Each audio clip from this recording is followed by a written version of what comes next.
again and welcome to day 19 of Joy to the World, J. John, and thank you again for joining us. Today's title is Christmas is the beginning of the story of Jesus.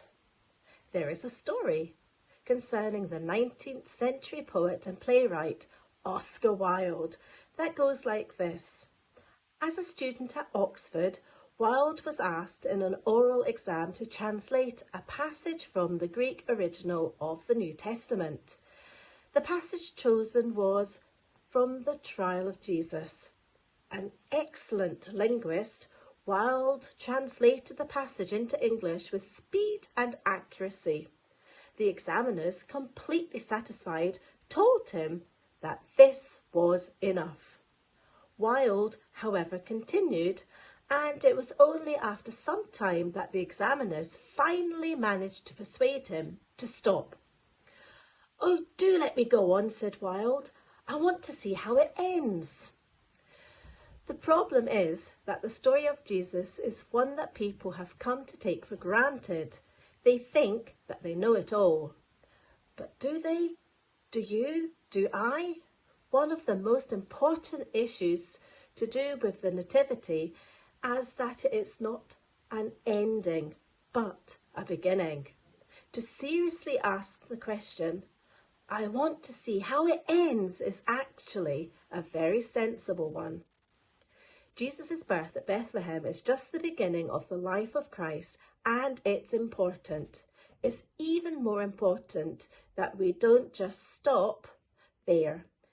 It's surely significant that two of the Gospels, Mark and John, don't report the Nativity story.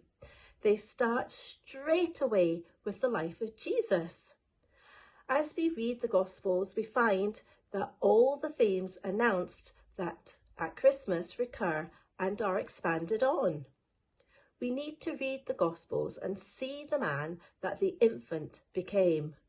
We need to be challenged by Jesus' teaching and by his works of power. We need to be challenged by who Jesus claimed to be and, above all, by the cross. "I want to see how it ends," is what Oscar Wilde is reported as saying. But here lies the strangest things of all. Every life on this earth comes to an end. Death writes the final page for everyone's biography. But not this one. The story of Jesus continues. One carol that includes this emphasis on the Nativity being the beginning of the life of Jesus, the Son of God, is a modern carol. Mary, did you know? Mary, did you know that your baby boy will someday walk on water?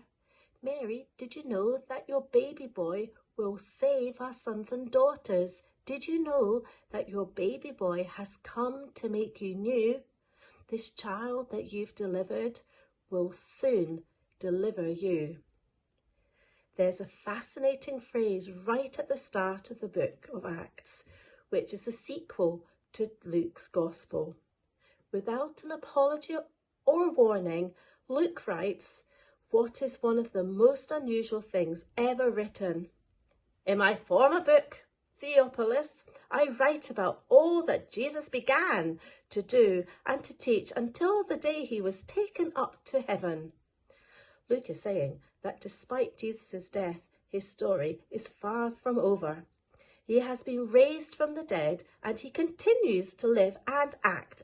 Indeed, Christians believe that Jesus continues to work in the world today. The story of Jesus is one that doesn't end.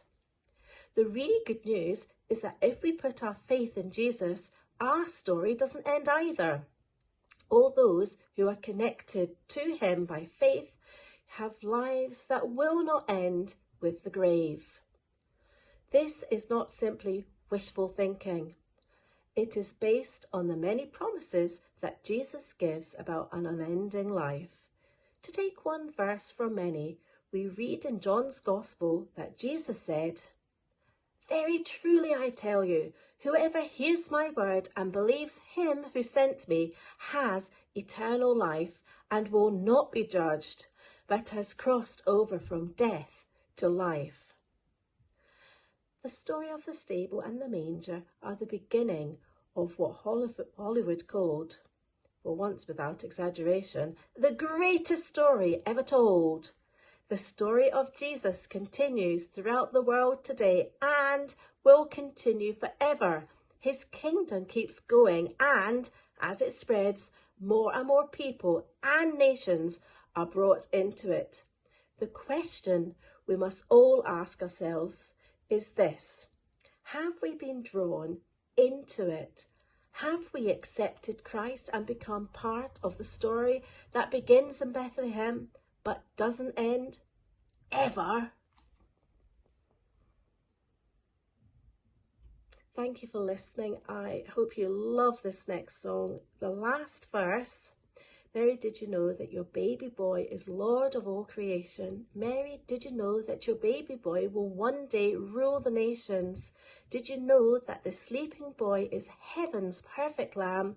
The sleeping child you're holding is the great I am.